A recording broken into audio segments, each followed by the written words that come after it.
Bakit nga ba may dalang kumikislap na binhi si Florine, at anong lihim na kapangyarihan ang taglay nito?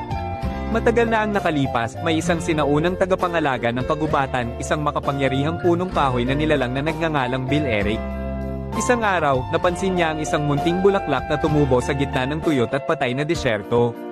Labis siyang humanga sa tibay at lakas nito, kaya ginamit niya ang kanyang mahika upang lumikha ng isang mapayapang lugar na tinawag niyang Oasis.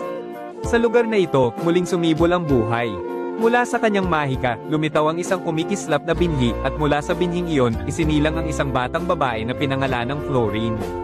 Masaya at payapa ang kanyang pamumuhay sa Oasis, walang kaalaman sa mga paghihirap sa labas ng kanilang mundo. Ngunit isang araw, nakilala niya ang isang manlalakbay at agad silang naging magkaibigan. Ipinakita ni Florine sa kanya ang mahiwagang binhi, ngunit sa kanyang pagkabigla, ninakaw ito ng lalaki upang magamit para sa kanyang naghihirap na nayon.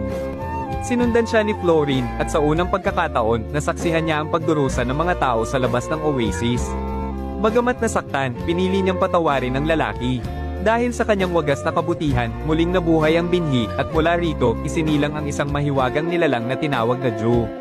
Si Joe ay nagdala ng ulan, at saan man sila magpunta, muling tumubo ang mga halaman at nabuhay ang kalikasan.